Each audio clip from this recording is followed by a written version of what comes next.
For 2,000 years, we've had rabbis saying that this pogrom, this attack, this mass murder, this world event, the Messiah is here. He's coming. Pack your bags. And we're still here. Well, listen, we're dodging bombs. We're dodging all kinds of missiles over here. And everybody has this apocalyptic vision that this is the end of days, that the Mashiach is coming. We need a temple standing in Jerusalem. That is proof of the Messiah being the Messiah. There is an ancient and fascinating debate whether the third and final temple, the Beit HaMikdash, will be built by human hands, or whether it will descend from heaven as a completed structure made by God himself. Tucker Carlson or no Tucker Carlson, we want a third temple on the Temple Mount. Let's nothing to hide, nothing to be ashamed about. We pray for this multiple times every single day. God will decide how it's actually going to happen.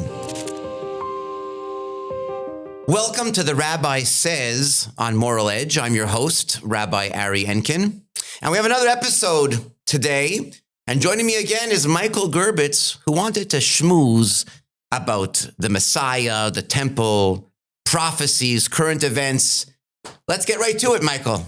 Well, listen, we're dodging bombs. We're dodging all kinds of missiles over here. And everybody has this apocalyptic, did I get that right? Yeah. Vision that this is the end of days, that the Mashiach is coming. And we all kind of have that fever. So I'd like to hear from a rational, is it fair to call you a rational rabbi? Yeah, very much so. No one would call you a Messianic rabbi. Not Messianic, nothing overly spiritual or, You stick to the facts. No mystical, yeah. You stick to halacha, to Jewish law, to the traditional sources. Yeah. And I'd love to hear from you what you came up with about what's going on. First of all, what's the real story about the end of days? And I'm not going to ask you point blank when the Mashiach is coming, but I might ask you what conditions need to be there for the Mashiach to come. And what about rebuilding the third temple? We heard Tucker Carlson recently talking about the third temple. It's making the headlines now. He thinks we're going to blow up the mosque and build a temple. Well, are we? Is that true? How should we understand that? We know the place for the temple. And we know there's a mosque there now. Now, I'm not going to ask you politically what you think is the smart thing to do, but I will ask you from a religious point of view, what is the vision? What do the sources say about how is that temple going to get rebuilt? What happens to what's there now? So There's a lot to talk about. Now, I did enough talking. This is the Rabbi Says, so let's go. Okay, well, I knew what you wanted to talk about, so I made some notes over here. And I like to be balanced. I like to be open and fair. Let's talk about those who are making all kinds of claims that what we're seeing around us is fulfillment of biblical prophecy. So some want to point to a claim in the Talmud that the fall of Persia at the hands of Rome is a sign the Messiah is coming. Is Persia really going to fall? Is the regime really going to change? I don't know. Is USA Rome? I don't know. There's a general rule about these things. They say that those who know don't say, and those who say really don't know. Another example, the war of Gog and Magog. Everyone's jumping to Ezekiel 38, Ezekiel 39, that this is the final war of a coalition of nations joining together. World War III. Is that what's happening right now? I don't know. World War. Cyprus sends a few ships. They're in the war. They're in the picture. I don't know. Birth pangs, Operation Rising Lion that we just had, taken from the Bible. People tried to make connections. I don't like any of it. I don't like any of it. For 2,000 years, we've had rabbis saying that this pogrom, this attack, this mass murder, this world event, the Messiah is here. He's coming. Pack your bags. And we've heard it over and over and over again. Every generation, there's great rabbis saying all these types of predictions and prophecies. And we're still here. The Messiah did not yet arrive. And therefore, just like all these predictions were wrong for the last 2,000 years, I'm going to just tune out to these sayings and teachings and prophecies. The Talmud tells us, don't waste your time calculating the end of days. The rabbis of the Talmud don't want us spending too much time on this. Gog and Magog, it's so symbolic, it's so metaphorical. How to apply it into real life, to real day current events? It's very, very difficult. Are we ever supposed to know? In other words, is there going to be a time when we will know we're in that period? We will know we're in the Messianic era. I would say. We'll know when the Messiah comes. Right. But will we know right before the Messiah comes that we are literally... So I do believe that we are in the pre-Messianic era. That's my belief. The state of Israel, I believe, is a fulfillment of a prophecy in Isaiah, one of the later chapters. I forget right now, where Isaiah seems to say that overnight a Jewish state will appear, and it happened. So I do believe, as the famous prayer says, Reshit Smichat Gulatenu, the prayer for the state of Israel includes the words that we've reached the beginning of the redemption. So I do believe we're there. But pointing to this or that as the conclusion, as the prophecies, I don't like it at all. We have a history of false alarms. We have Shabtai Tzvi fever. Shabtai Tzvi is, of course, the most famous, perhaps, false messiah. But there's been false messiahs in every single generation since before time. Every generation. So again, people get excited, and the Shabtai Tzvi excitement led people astray, led people to all kinds of conversions out of Judaism, giving up hope, suicide, all kinds of terrible outcomes from the... Well, let me push back a little bit. Okay. I told you I might push back.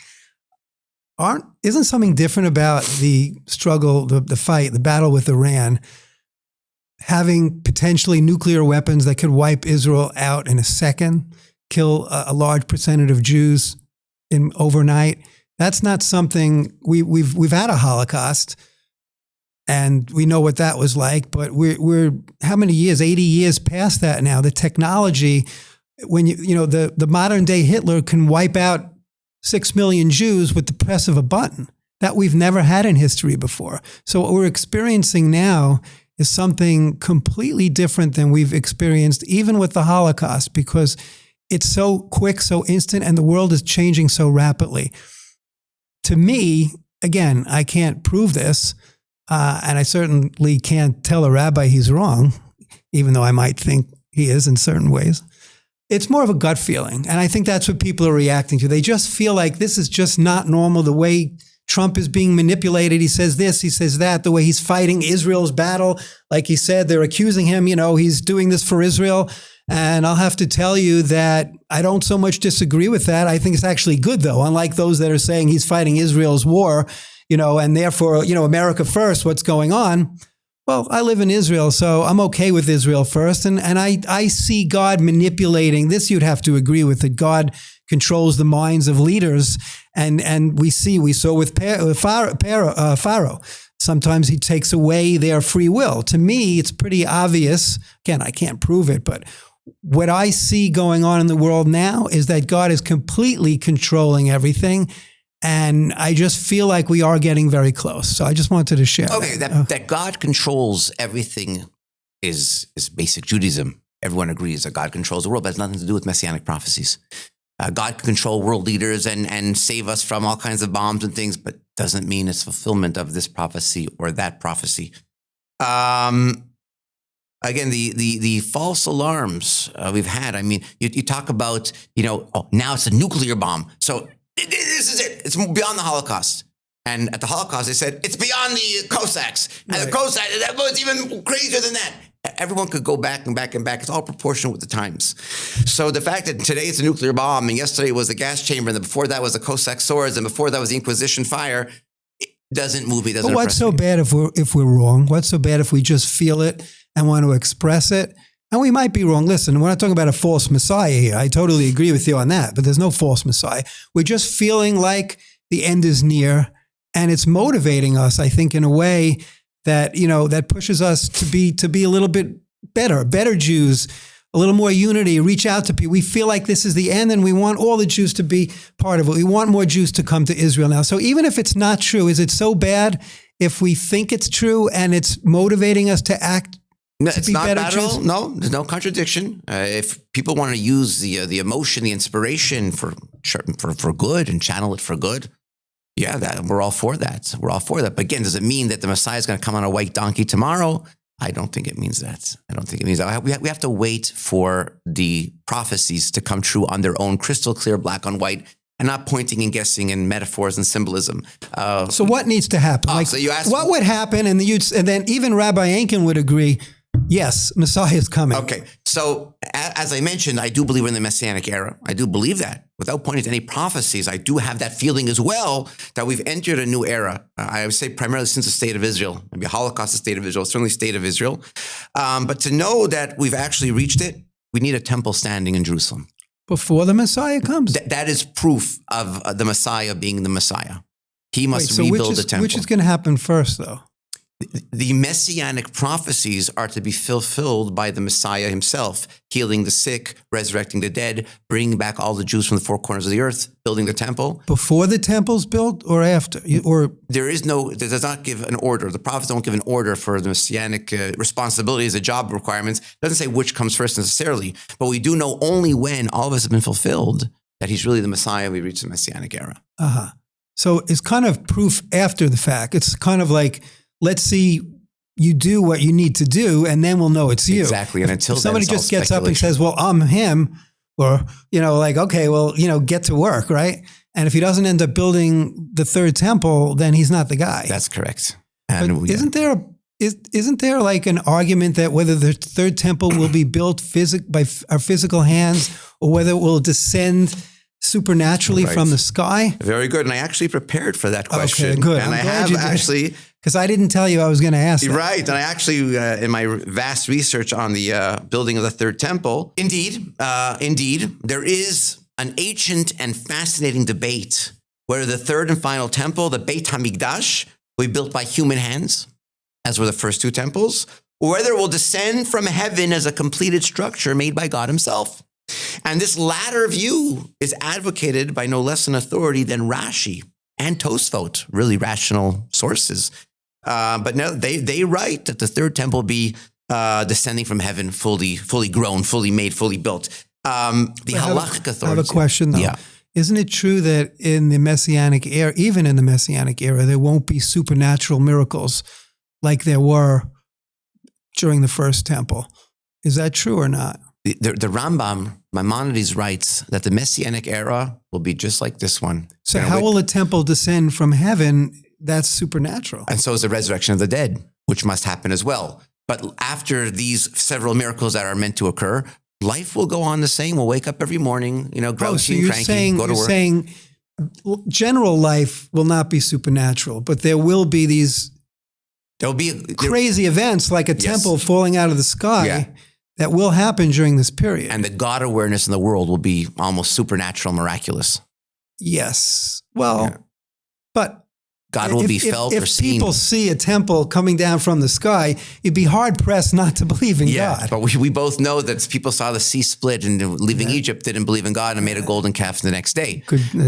So there's some people who are pessimists no matter what you show them. Yeah. But there will be some miracles, but life will go on as normal.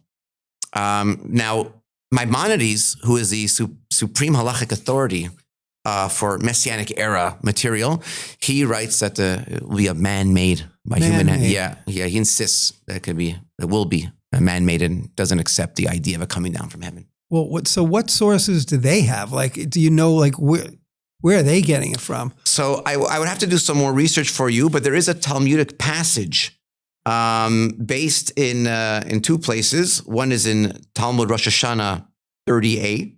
In the Talmud. And Shavuot 15b. Also in the Talmud. Yeah. There's two Talmud stories that talk about that. That contradict each other? No, they both seem to advocate. I haven't seen these passages in a while, not in preparation of today's talk, but those two passages are the ones cited as a source for the temple coming down from heaven. Oh, wow. But I don't remember those passages right now. Wow, okay. Yeah. And what about the Ram? Oh, the Rambam says it's going to be human hands, hammers, screwdrivers, nails, saws. The old-fashioned way, Yeah, huh? something like that, yeah. Does anyone say AI is going to build it? No, not discussed yet. Okay. So what are we supposed to believe? Like what? Like, isn't there I'm going to ask you a hard question now. Okay. All right. You didn't prepare for this one. Okay, let's see. We know there's a concept that when there's a contradiction or there's a disagreement in Jewish law, right? We say that they're both right, just like from a different aspect. Right. So is it possible that they're both right? That on the one hand, man is going to build it, and on the other hand, it's going to come down from heaven? How could they both be right? Yeah, very good. So there's two terms that are relevant to what you just spoke about. One is Elu ve'elu divrei Elokim Chaim. Both this and that is the word of God. It's true. There's another saying that makes it even more vast. Shivim panim la Torah. There's 70 ways to interpret everything. So if a person wants to interpret it this way or that way, there's no harm. It's not wrong. It's not sinful. But they both can't be right. So there are things that can both be right, and God will decide how it's actually going to happen. Mm-hmm. But both ways are right, or legitimate, correct. Mm-hmm. And God will decide how it's going to happen. Meaning, Rashi's right. It's going to come down from heaven. And the Rambam is right. It's going to be built by human hands. well, maybe they could both be right, but depending on different circumstances. Like if the Jews do X, Y, Z, then they're going to build it. If it's something else happens in the world, then it's going to, like, both are true. They're both are true in heaven, but actually, depending on what we do, it will only come through one of those two ways. Is that a valid concept idea? Rabbi Menachem Schneerson, known as the Lubavitcher Rebbe, who was a false messiah to some, a very holy man by all accounts. We're not going to go there. Yeah, no, are we? Actually, we might have to go there, and I'm a big fan. Not during this podcast. Okay, I got to prepare for that one. Okay, make no mistake, I'm a big fan of Rabbi Schneerson, but many people appointed him as a messiah, and some still do. But norm of Judaism does not accept a messiah coming back from the dead. We don't believe in a second coming. But putting that aside, thank God for that, right? Yeah, but they have sources to say that it might be a second coming. But we won't go into that now. But Rabbi Schneerson says, you know what? I'm going to make Rambam and Rashi work together. The teaching of Rashi is going to come down from heaven, already built in fire, and that we're going to be built by human hands. So the Rabbi Schneerson says it's going to come down from heaven minus a door. And humans are going to put the door on, and that puts together the contradiction. So that's the perfect answer. You were prepared. I didn't even tell you this beforehand. No, you didn't tell me this. You just knew it. Because I learned in Rabbi Schneerson's institutions, in the yeshivas. I was in Rabbi Schneerson's yeshivas way back when. Came in handy. Yeah, the Messianic education is very high up over there in these yeshivas. That's actually cool. I love that answer. Yeah, you'll put on the door. They actually are both true. Yeah. So Rabbi Schneerson puts it together, yeah. Wow. Okay, amazing. Can't wait. We all want to, listen, Tucker Carlson or no Tucker Carlson, we want a third temple on the Temple Mount. It's nothing to hide, nothing to be ashamed about. We pray for this multiple times every single day. But there is a bit of a debate. Is it our job to do it or not? And I go with the school of thought, it's not our job to do it. We're going to leave that for the Messiah. So I have no interest in blowing up the mosques on the Temple Mount. I have no interest in building the temple. I'm of the school of thought. The majority, by the way, is of that school of thought, that this is something for the Messiah to do. Well, are we allowed to build the temple before the Messiah comes? Is there a valid halachic path to do that? So there is a valid path to do that. The Rambam Maimonides seems to say that this is something that could and should be done if possible. But right now, the state of Israel will not allow us to remove the mosque. Rambam does say that. Yeah, the Rambam does. Even before the Messiah. Yeah, according to the Rambam, it seems that we're allowed to build a temple even nowadays, if we could. Wow. But now we can't for various reasons. And that's okay. We'll leave it for the Messiah. There are those who want to build a temple right now. I'm not in favor of that, but it's a minority of a minority position. And probably more the political types that might be more interested in blowing up the mosque and building the temple, maybe, exactly. Or at least equally important to both. It wouldn't probably fare too well politically today if we actually tried to blow up the mosque. It wouldn't fare well politically, and it's not needed from a religious perspective. So Carlson wants to try and make blames and blood libels and arouse all kinds of hatred. And so the answer is very clear. Yes, we want a temple on the Temple Mount. Want it today. But it's not going to be us that's going to do it. So if Tucker Carlson's angry, let me angry at God when God comes and brings the temple. Right. Yeah. Okay. Wow. And the Messiah. Can't wait to see him watch that temple descend from heaven, and we'll see what happens to him. Yeah. He might disintegrate, go down to hell at that point. Yeah. The enemies of Israel are going to be destroyed at the end of days. Yeah. That's exciting. One of the prophecies. Yeah. Okay, so what else? What else is on this topic? There's a lot to talk about. Yeah, so let's go into in great detail this building of the temple. I want to talk about both sides of the coin. Is there a mitzvah to build a temple? I kind of gave away my opinion, but let me always, like I said, I like to be balanced, I like to be open. There is a mitzvah of the Torah. Vasuli mikdash v'shachanti betocham. They shall build for me a sanctuary. The Torah wants a temple. It's a house of God. And as the Rambam elaborates, it is a positive commandment to make a house for God, to offer sacrifices there, to celebrate there 3 times a year on the holidays and so on. Just to clarify, like we're in 2026 now. We're going to bring animal sacrifices? Oh, that's a very good question. So according to most halachic sources, the animal sacrifices will resume. It sounds odd, but we'll be going on a bus to Jerusalem with our donkey, that's not a sacrifice, a sheep, but with our sheep.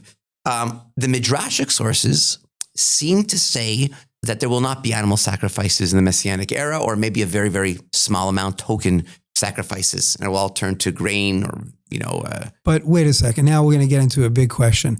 Isn't it true that the Torah will never change? It's forever. Yeah. So how could it be that when the Messiah comes, if there's a temple, you obviously agree there's going to be a third temple. That's what we're talking about. Yeah. But part of the third temple, probably the most important, prominent thing, is the sacrifices. How could it be that there's a temple with no sacrifice? Okay, so this is a huge theological discussion, and here are some of the answers.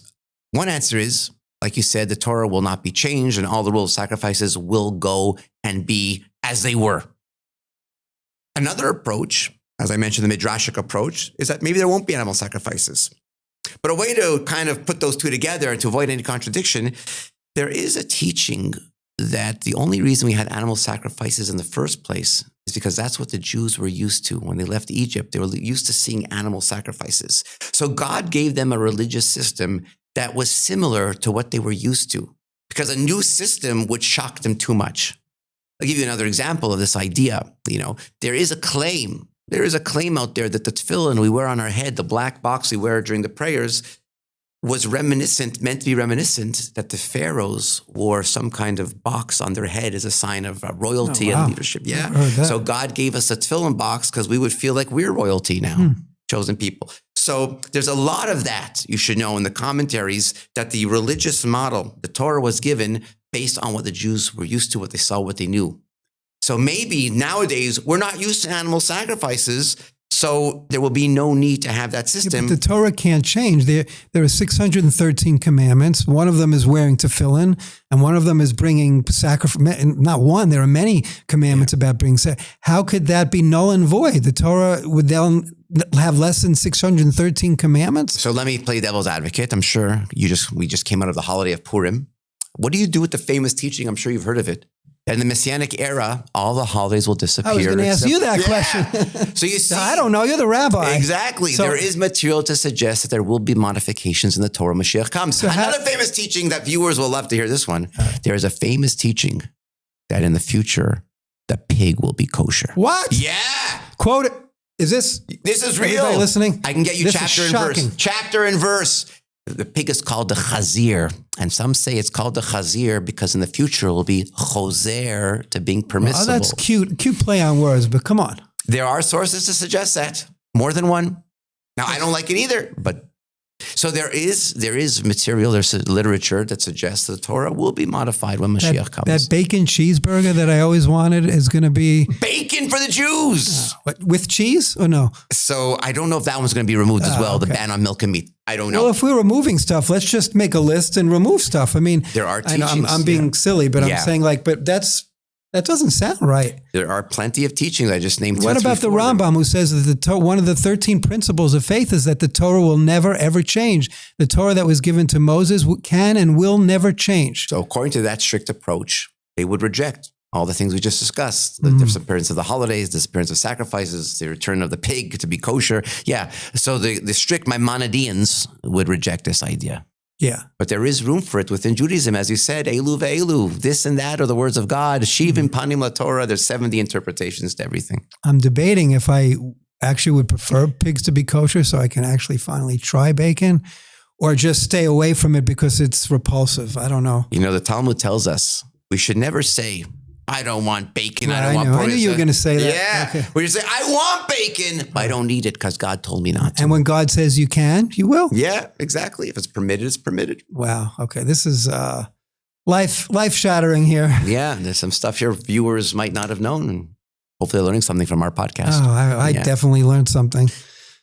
Can I quote? And I can quote you on that. Yeah, right? it's not me. There's many It's sources going that out talk on about WhatsApp. It's going out. I'll send you sources after our talk. I'll send you to your email all kinds of sources that the pig will become kosher again. Wow. Those who support the idea, those who reject the idea. Fascinating. What else you got, Rabbi? So why hasn't the third temple been built yet? So one answer is that we're not allowed to do it because the state of Israel, who owns the land over there, won't let us do it. And there's a rule in Judaism: you have to follow the laws of the land you live in. That is one reason that we should not build a temple, and it hasn't been built, and we should not build it. Maimonides also writes, I quote, 3 mitzvot were commanded to Israel upon entering the land: to appoint a king, to destroy Amalek, and to build the temple.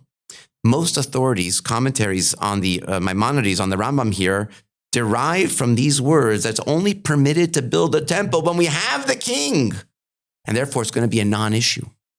Building a temple, according to this approach, is simply not allowed nowadays. Next, a temple requires a functioning Sanhedrin, the famous great Jewish court. And we cannot have a Sanhedrin nowadays because we don't have the formal smicha, the formal rabbinic ordination. Today, rabbinic ordination is more of a diploma, a certificate of proficiency in Jewish law. But in the olden days, the rabbinic ordination was a tradition from rabbi to student. It was a whole ceremony that for various reasons we don't have nowadays, and therefore you can't really ordain properly a rabbi until the Messiah comes. Are you an ordained rabbi? I have the modern day ordination, as all rabbis do, which is you got it online for like $19.99. No, I actually did the old-fashioned way. I earned it. The old-fashioned way. Have you given ordination? Yeah, I do. I do have my own rabbinic ordination program. Can you give me one right now?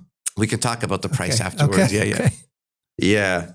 I have a number of students who I've ordained, and I'm currently working with them through ministers or rabbis? Real rabbis, Orthodox rabbis. Wow, that's cool. So we can't build a temple because we don't have a Sanhedrin. Well, so how will the Sanhedrin come back into play?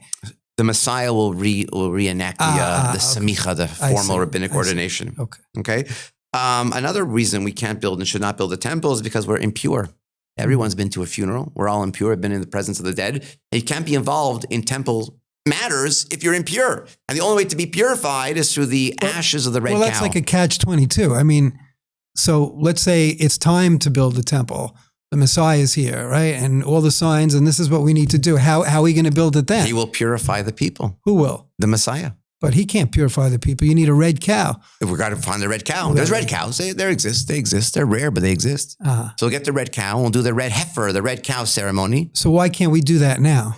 Because it's part of the sacrificial system, which we don't have nowadays.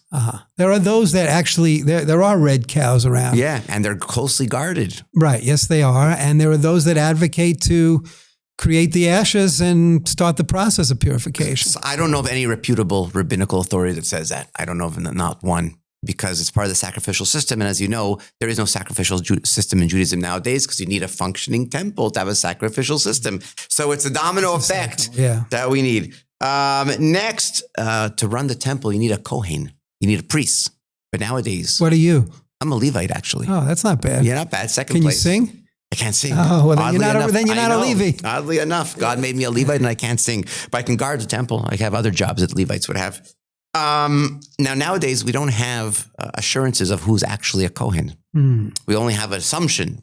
And who are those guys that go up and give the blessings to everybody? So they're people. Phonies. They claim to have a lineage to Aaron, and they very well may. But if their last name is Cohen, there's a good chance, right? There's a good chance. But what if their last name is Cohen, but their grandmother married or grandfather married a woman he was not allowed to marry? That ruins the Kohenship. Yet the last name remains Cohen. I see. That's why DNA tests are useless in Judaism. Because someone could show Tucker, you listening? Yeah, that's right. You want to claim DNA. DNA tests in Judaism are useless. You have a Jewish man who marries a non-Jewish woman. The child is not Jewish, but the DNA test might say he is. So DNA tests are virtually useless in Judaism for most purposes. So now people can claim they come from Aaron, but you've got to have real good proof that you come from Aaron to run the temple, to work in the temple. We don't have that. So how are we going to know that in the times of the Messiah? So God will reveal who's truly a priest. So he's got a lot of work on his plate there. He's got a lot of work to do, this Messiah. Got a lot of work, and we'll know he's the real guy. He's the real deal. So there you go. Why we should not build a temple. Oddly enough, many people don't know this, but there have been attempts to rebuild a temple in the past. There have been attempts.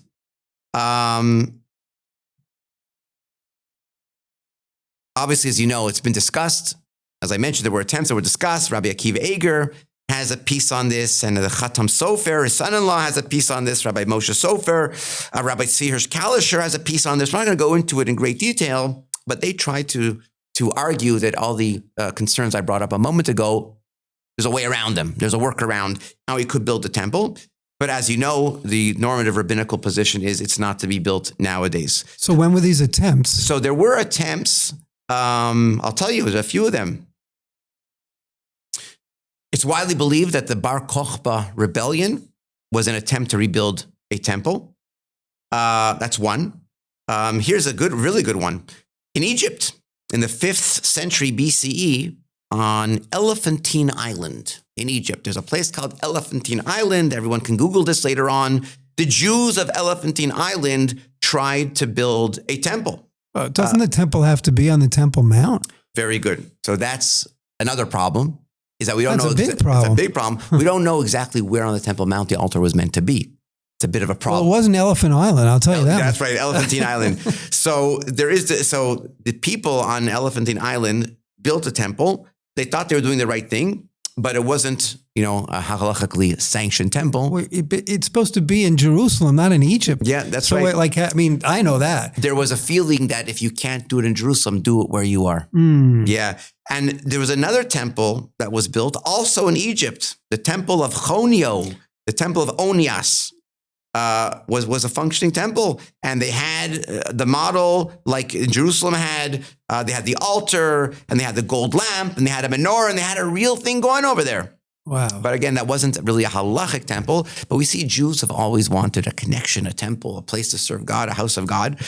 And even though these temples are not halachically sanctioned, I mean the goodwill and the well intention is there. But again, yes, you're correct, very correct, that the functioning temple of the prophets has to be on the Temple Mount. So was there ever an attempt on the Temple Mount itself to rebuild it? There was a story in the 70s, a crazy person tried to blow up the mosques and claim he's going to start rebuilding the temple. But no, there's been no serious efforts to rebuild the temple on Temple Mount because, as I mentioned, those 4, 5, 6 concerns a moment ago, there's no way around them. And there's no need. There's no need. It's one of the things the Messiah himself will do. Right. We're not going to get into this, but is a Jew allowed to go up onto the Temple Mount? So that's a very famous question, is very much debated. Is a Jew allowed to go onto the Temple Mount? There's great rabbis who say yes and great rabbis who say no. And they both What have does their this great rabbi say? So I've never been on the Temple Mount because I'm concerned for the opinions that it's forbidden. But that being said, there really are ways to get on the Temple Mount without violating any prohibitions according to anybody. For example, if you want to go on the Temple Mount and really stay close to Al-Aqsa Mosque and not go towards the Dome of the Rock, you're clearly outside temple territory. Everyone agrees that the temple could not have been larger, longer, wider than a certain amount. That amount ends well before the Al-Aqsa Mosque. You have on one end of the Temple Mount, for geography over here, one end of the Temple Mount is a Dome of the Rock, the Golden Dome, where the temple stood. The other end of the Temple Mount is the Al-Aqsa Mosque. People confuse the two very often. But no, the Gold Dome is not Al-Aqsa Mosque. Al-Aqsa Mosque is a mosque with a black roof on the other side. So it's a very long Temple Mount. And as I said, the temple extended a certain amount. You want to be strict and say extended longer, fine. But there get to a point where we know the temple did not extend down to. And therefore, if a person went to the mikvah, the ritual bath, and did all the preparations that's required, and went on the Temple Mount and stood by the Al-Aqsa area, there's truly no transgression in that. Maybe for political purposes, for social, for social policy reasons, rabbis are against it, but it doesn't violate anything truly. Okay. Yeah. But there's those who go and they go all around the Temple Mount, except for a very strict area where they don't go, and they have the rabbis to support them. And it's very controversial, but I don't really want to get into that, but I was curious what your thoughts were. Yeah. That makes sense, though. Okay, I wasn't really planning to ask you this, but I'm going to ask it anyway because it's very much related to what we were talking about. The Lubavitcher Rebbe, Rabbi Schneerson, right? We mentioned him. Some people think he was the Messiah, or they think he's coming back as the Messiah, and other people think he's not. I'm saying even within the Chabad community, from what I understand, and I don't know it so well, but from what I understand, the Mashiachists, the Messianics, if you will, and believing that he either was or will be or something like that, and then those that are the more traditional view that we don't know who the Messiah is. He's a fabulously unbelievable man, very holy man, but not the Messiah, or at least they don't have any information that he was the Messiah. So clarify for us. I think people really want to understand. So I would love to. I'm a big fan of Rabbi Schneerson. As I think I mentioned, I studied in the yeshivas of Rabbi Schneerson. So I have a lot of background in the Lubavitch movement, a lot of history in the Lubavitch movement. And it goes like this. It goes something like this. Rabbi Schneerson, beginning with his father-in-law, in fact, the previous Rebbe, focused on bringing the Messiah. His every day, his every sentence almost was, get the Messiah, work to bring the Messiah, which he explained is not through apocalyptic wars. He said, we're going to bring the Messiah by doing mitzvahs, by doing good deeds. He was not into interpreting all these signs as the Messiah is coming from the prophecies, at least. So he encouraged doing mitzvahs, and he was very, very into talking about the Messiah and educating about the Messiah, even to non-Jews. And when somebody is so involved in the Messianic fever or leading the Messianic fever, you think he's the Messiah. Maybe he's the one. I too thought if the Messiah is coming now till 1990, he died in 94, 93, something like that. Yeah, I thought he could have been the Messiah. But once a person dies, normative Judaism says there's no such thing as a second coming. That's clear in Maimonides' works. It's clear in most. Well, we do believe in resurrection of the dead. Yeah. But if the Messiah is going to come from the dead, let's play devil's advocate. Why wouldn't it be Moses? Why wouldn't it be King David? Well, I can't answer that. I don't know. So what I'm trying to show is that the argument for a Messiah from the dead. Does it say somewhere the Messiah cannot be resurrected? It will not be a resurrection? There are sources that can suggest the Messiah will come from the dead. It does exist, but it's not accepted by normative Jewish thought. The Messiah must be a living, righteous man. Now, there's a bit of a dispute if Rabbi Schneerson said he was a Messiah or not. Different ways to interpret his actions. Most scholars will conclude that Rabbi Schneerson did not say he's the Messiah. And those who say he did are basing on interpretations of movements of statements. So he obviously never said it straight out. You're saying there by implication? By implication, he implied it. Some will make a claim he said it straight out when he talked about the Messiah. Where's the tape? Play the tape. So there are tapes. He says something like the Messiah is in the room. Was he talking about himself? I'd like to hear that. Stuff like that. Who else was in that room? I wasn't in that room. The Messianic sect, as you mentioned, the Chabad today is divided. I don't know if it's 50-50, 60-40, 70-30. I'm not going to comment on that. But there are those who say that Rabbi Schneerson is the Messiah. Some even go as far as to say he didn't really die. And it's all a mask. We're living in a smokescreen. Well, and then where is he if he didn't die? So there's all kinds of crazy answers. I don't even want to give the answers because these are silly answers, crazy people. Okay. He's living in the synagogue. That's not mainstream. That's not mainstream. Yeah. That he's still alive, but many say he's the Messiah coming back, and these people will point to the literature that says Messiah can come from the dead. Mm-hmm. But most say he can't come from the dead, and therefore most of Judaism is waiting for a living, righteous man to reveal himself as a Messiah. Now the problem is that people confuse a righteous man with the Messiah. There's nothing wrong with Rabbi Schneerson just being a great, holy man and not the Messiah. There's some people that can't separate the two, that if he was so great and holy as he was, he must be the Messiah. But wait a second. They were great rabbis hundreds and thousands of years ago, perhaps even greater than Rabbi Schneerson, with all due respect, and they weren't the Messiah. So what's the argument that because he was such a holy man, he needs to be the Messiah? Very good. You're strengthening the point. Every generation has its own Messiah. And every generation has a leader. Potential Messiah. Potential Messiah. Who could be the Messiah? That's right. And as the saying when goes, are you going to reveal yourself, Ari? No, I'm a Levite. The Messiah must come from the tribe of Judah. Good answer. Yeah, Good answer. Must come from the tribe of Judah. But every generation, the great leader is a great leader. We have something called Yeridat Hadorot, that every generation is a little bit less than the generation that preceded it. And so, yes, there were greater rabbis in early generations. But the top rabbi of the generation, he's generally the candidate for the Messiah job. Okay, who's the top rabbi of this generation? So, every Hasidic group will say it's his Rebbe, his rabbi is a top. Every group will believe that their leader. I'm asking Rabbi Enkin. I don't like to point to one rabbi to say he is the greatest rabbi of our generation. Come on. As a one who is involved Name in a halacha. few. So Rabbi Asher Weiss is very often pointed to as the greatest rabbi of our generation. By the way. He's American, as American born or American naturalized, I'm not sure. But yeah, he's fluent English, Hebrew, Yiddish. So as a halachist, as one who studies halacha, I would point to him. He's the greatest halacha. You're biased for the halacha. Exactly. Okay. Right, yeah. So what about on the spiritual side?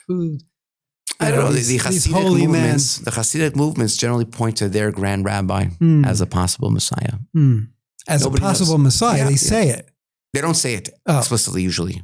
But if you ask them or they think it, you point to your greatest rabbi as who could be the Messiah. But once again, the Talmud says we don't have to worry about these things. We should not, as Talmud words it, calculate the end of days. Right. The ketz. We're not supposed to play with the ketz, the end of days. We're not supposed to, but we're humans, Yeah, we're having fun with it. Which brings us back to the time we're in now. As you even admitted, we are in messianic times. You did admit that. You don't like all the theories that are pointing to around, specific prophecies. But I don't know. There's something going on in the air. I just feel it. I can't prove it. Yeah. But I just feel it. And I think a lot of people are feeling the same thing, hearing missiles and bombs exploding all around. I mean, what a miracle, what a time of miracles we're living in. But again, there's no contradiction between God and his miracles. Right. And pointing to messianic passages in the Bible. Right. One has nothing to do with the other. Right. I see no contradiction. Yes, God is openly doing miracles for us. Yes. In a way like we haven't seen in a long time. But what does that have to do with messianic prophecies? The Gog and Magog, who knows what the Gog and Magog is and so on. I guess that doesn't really matter. I just have a feeling like what's going on is not going to go on forever. Like the world is changing so rapidly. That really is something that's unique in history with technology, of course, weaponry, but AI now. As I mentioned earlier, now it's a nuclear bomb, and then it was I know. So back then they revealed white bread. We're living in times that we didn't have. We revealed white bread. I'm gonna have to get you drunk on Purim and to come along to our side, okay? Yeah. But no, I do respect a lot. It is good to stick with the text, stick with rationality. What you know. with facts, if you will. But it is kind of, if you want to say fun, that's not the right word, just thrilling and exciting, just having that, I'll just call it messianic fever. It's just the feeling like things are churning, things are happening. So that's great in moderation. Yeah. But remember, for example, the Shabtai Tzvi episode with the messianic fever led to disaster. Well, because they had a specific person. I don't know who the Messiah is. I'm just saying I feel like it's coming soon. So they had the person, but not the prophecies. You claim to have the prophecies and not the person. It's all related. Listen, but let me ask you another question. Isn't it true? Isn't this a verified fact that by the year 6000, right now we're in 5786, which gives us 214 years? Something like that. 214 years, the Messiah is coming. Yeah. True or false? There is a teaching that says the Messiah must Don't give me this, there's a teaching. I want yes or no. Is the Messiah coming within 214 years? Yes or no? He might come tomorrow. He might come next week. But will he definitely come within 214 years? There is such an opinion, but it's only not. An opinion? Only an opinion. Someone says no? There are those who say no, it's not a slam dunk. Oh man, I can't get this guy to. It's not a slam dunk. It's not in the code of Jewish law. It's not in Maimonides. It's, if I'm not mistaken, it's based on Zohar, which is pretty holy. It's a holy book. These are mystical texts, but it's an opinion. But we all know the first 1,000, the 6,000 years correspond to the 6 days of creation. Yeah. Right. And then it's the Sabbath. Once the Sabbath begins, the seventh day or the 7,000, beginning of the seventh millennia, is that right? Is going to be a day, a time that's completely Sabbath. Everything's going to stop. The world's going to completely change. That's messianic. I would venture to say that most traditional Jews do believe that. The ones that I've spoken to. There's a source to say the Messiah must be here by the year 6000. You know what? If it comes to year 6000, he's not here, Judaism will continue. Yeah, well, I hope so. Yeah. I ain't going to be around then, I'll tell you that.